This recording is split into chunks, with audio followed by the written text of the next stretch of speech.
জন্মগ্রহণ করে, তার সাথে ভয়েরও জন্ম হয়। ছোটবেলা থেকেই আমাদের মনে কোনো না কোনো প্রকারের ভয় থেকেই যায়।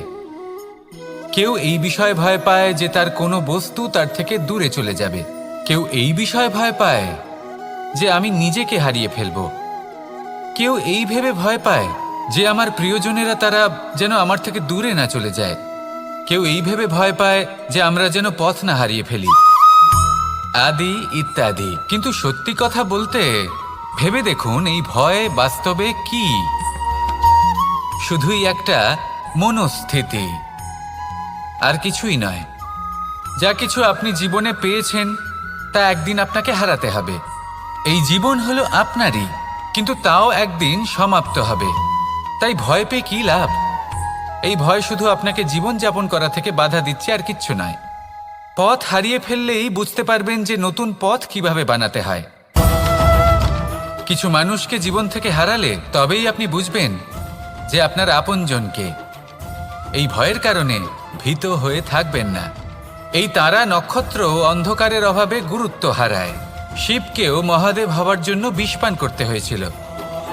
প্রত্যেক পরিস্থিতি, প্রত্যেক সাফল্য আপনার পরীক্ষা নেবে, তাতে উত্তীর্ণ হওয়া হলো আপনার কর্ম। যখনই আপনি ভয় পাবেন বা সংকটের সম্মুখীন হবেন, তখন সাহসের সাথে তার সম্মুখীন হন। মনে রাখবেন, যে সম্মুখীন হতে জানে সাফল্য তার সাথে সবসময় থাকে। আসুন আর আমার সাথে ভালোবেসে বলুন, রাধা রাধা। সাফল্যের বাস্তব অর্থ কি? নিজের লক্ষ্যে দৃষ্টিবদ্ধ হয়ে থাকা, প্রতিদিন তার জন্য কর্ম করা, দৃঢ় নিষ্ঠার সাথে উত্থান পতনের সামনে এগোতে থাকা, আর নিজের লক্ষ্য প্রাপ্ত করা, এটাই কি সাফল্য? যদি আপনার কোনো বস্তু লাভ করতে হয়, কোনো শক্তি লাভ করতে হয় বা কোনো স্থান লাভ করতে হয়, তাহলে তার জন্য এসব ঠিক আছে, কিন্তু বাস্তবে সাফল্য এটা নয়। আপনার কাছে থাকা কোনো বস্তু, শক্তি বা স্থান আপনি কিভাবে ব্যবহার করবেন তা আপনার উপর নির্ভরশীল। যদি তার সঠিক ব্যবহার আপনাকে করতে হয়, তাহলে উচিত সময় এবং উচিত স্থানে আপনাকে থাকতেই হবে। একে নিয়তিও বলা হয়। এবার ধরুন, এমন কোনো গ্রন্থ আছে যা জ্ঞানের দ্বারা ভরপুর, এমন জ্ঞান যার দ্বারা জীবন বদলে দেওয়া সম্ভব। এবার এই গ্রন্থ যদি এমন কোনো ব্যক্তির হাতে পৌঁছয় যিনি নিরক্ষর, তিনি কি এই গ্রন্থের সদ্ব্যবহার করতে পারবেন? কখনোই নয়। সেই জ্ঞান দিয়ে নিজের আচরণ পাল্টাতে পারবেন? কখনোই নয়।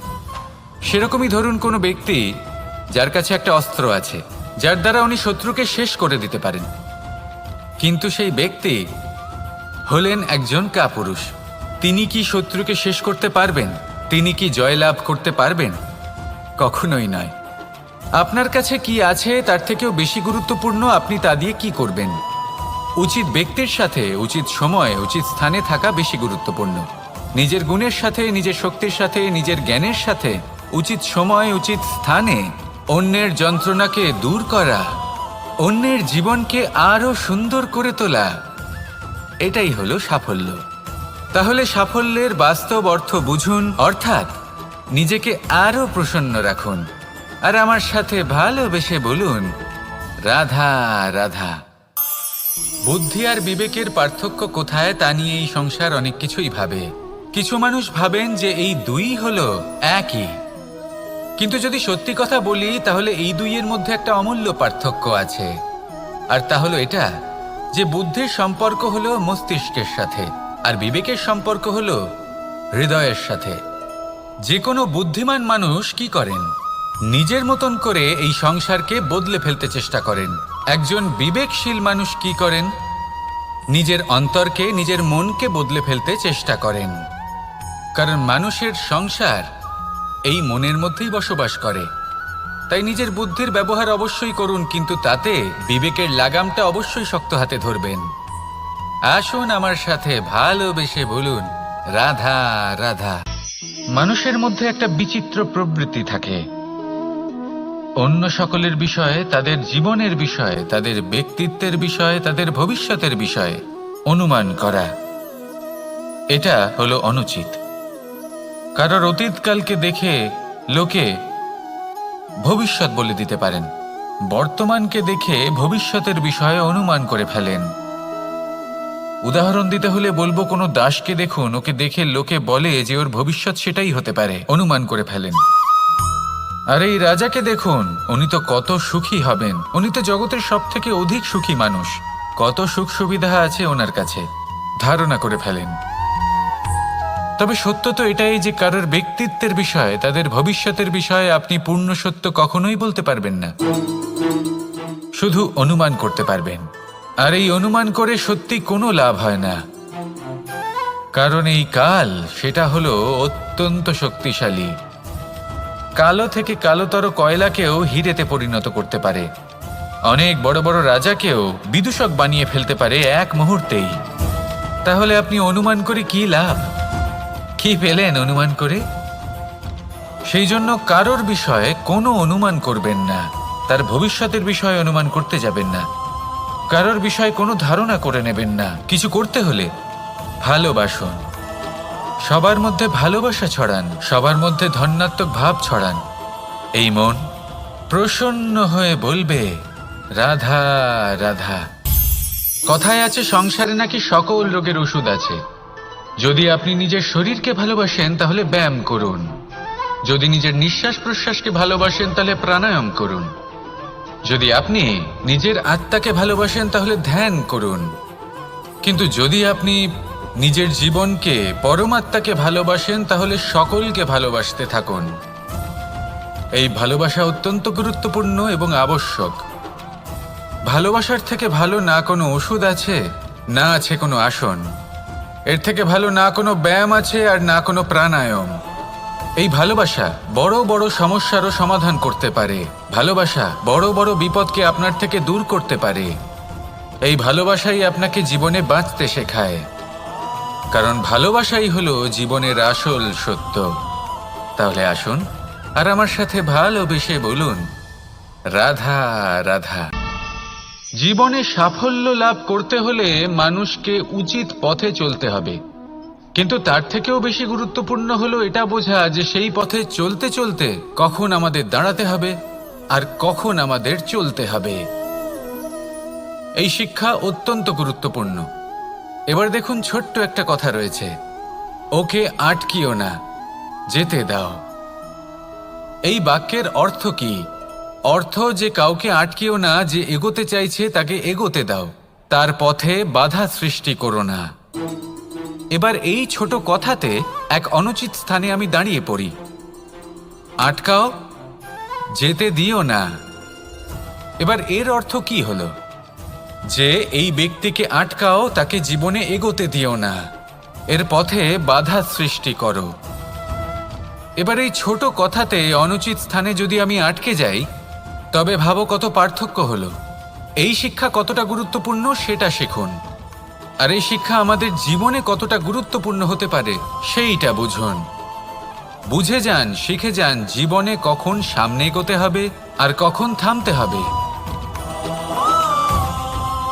মন প্রসন্ন হয়ে বলবে রাধা রাধা। এই সংসারে আমরা প্রকাশ কোথা থেকে পাই? এর উত্তর বড়ই সরল। ভোরে যখন সূর্যোদয় হয় তখন প্রকাশের কিরণ আমাদের ঘরে এসে পৌঁছয়, এইভাবেই আমরা প্রকাশ লাভ করি। এবার এই প্রকাশের আলোতেই আমরা সারাদিনের কাজ সম্পন্ন করি। সন্ধে হয়ে যায়, সূর্যাস্তও হয়ে যায়, আর আমাদের ঘর যাতে অন্ধকার না হয় তার জন্য আমরা একটা প্রদীপ প্রজ্বলিত করি। এটাই ঘটে আমাদের জীবনেও। এবার প্রবাহমান আয়ুর সাথে আমরা আমাদের অন্তরে যদি একটা প্রদীপ প্রজ্বলিত করে নিই, তাহলে বিষয়টাই অন্যরকম হবে। এবার আপনি বলবেন কোন প্রকাশের কথা বলছি যা আমাদের অন্তরে জাগ্রত করা সম্ভব? আমাদের আত্মার মাঝে প্রেমের প্রকাশ জাগ্রত করার কথা বলছি, কারণ আমাদের এই জীবন এও হলো দিনের আলোর মতো। আজ প্রকাশ আছে, কিন্তু কোনোদিন অবশ্যই অস্ত হবে।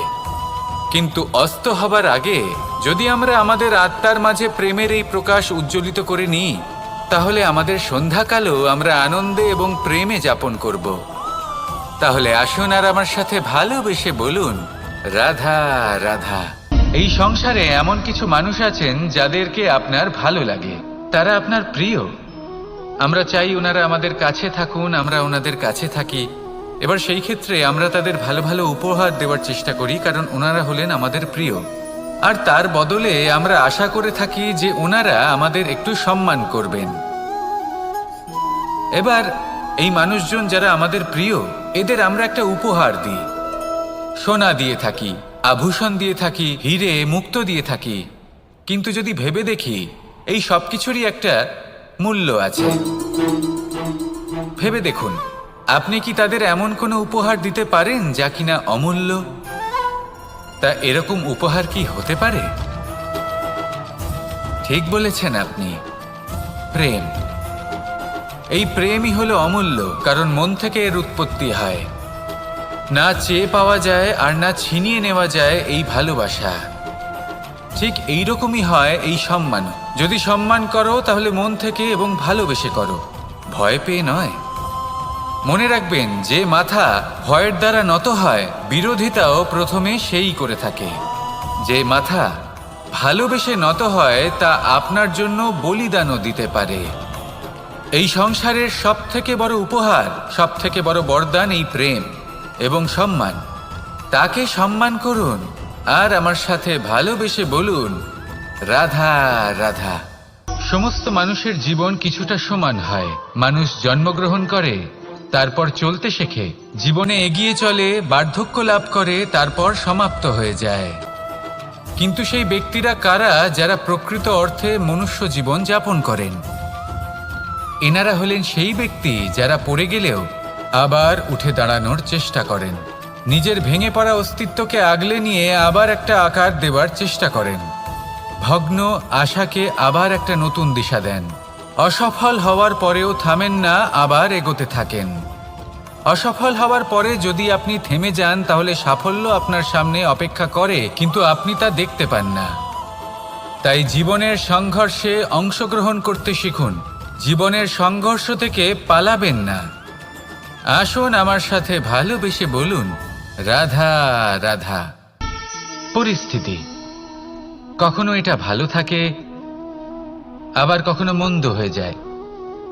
কখনো এই পরিস্থিতি আমাদের পক্ষে থাকে, আর কখনো এই পরিস্থিতি অনুযায়ী আমাদের চলতে হয়। কোনো বিকল্প থাকে না। কিন্তু যখনই এই পরিস্থিতি খারাপ হয়ে যায়, তখন কি করা উচিত সেই প্রশ্ন মনে জেগে ওঠে। পরিস্থিতি যখন প্রতিকূল হয়, তখন আমরা কিছু হারালে তা হারিয়ে ফেলি, ঠিক আছে, কিন্তু যা বাকি আছে সেটা আমরা আগলে রাখতে পারি। পরিস্থিতিকে সামলে রাখার চেষ্টা আমরা অবশ্যই করতে পারি, শুধু সেটুকুই আমাদের হাতে রয়েছে। কিন্তু এর থেকেও বড় সমস্যা আছে, অহংকার।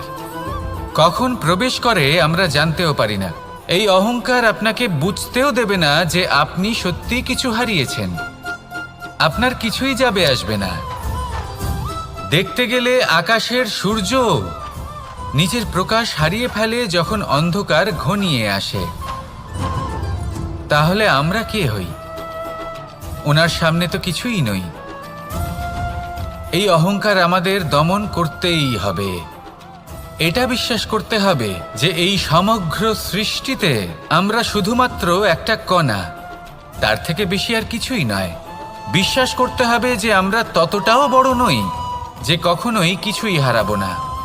এবার যেদিন এই জ্ঞান আপনি আত্মস্থ করে নিজের আচরণ পাল্টাবেন, মনে রাখবেন সেই দিনই অহংকারকে দমন করতে আপনি পথে অগ্রসর হয়ে পড়েছেন। এই অহংকারকে দমন করুন আর আমার সাথে ভালোবেসে বলুন, রাধা রাধা। বনস্পতি ফলনের জন্য আমাদের কিসের প্রয়োজন পড়ে? একটু ধরিত্রীর, একটু পরিশ্রমের, আর একটা বীজের। এবার যদি মানুষের কথা বলি, তাহলে এখানে ধরিত্রী হলো মানুষের এই জীবন, যেখানে মানুষ নিজের ইচ্ছের ফল ফুল ফলন করতে চায়। পরিশ্রম হলো আমাদের কর্ম, আর বীজ হলো আমাদের নির্বাচন। আমাদের বেছে নিতে হবে যে আমরা কি বপন করব,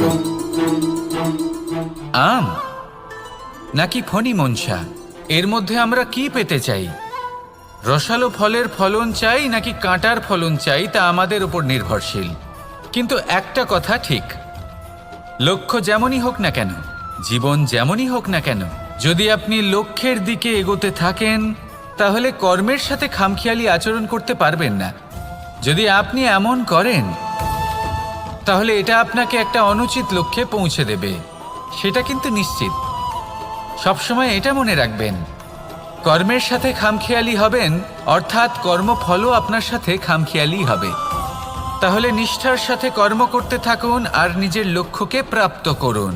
আর আমার সাথে ভালোবেসে বলুন, রাধা রাধা।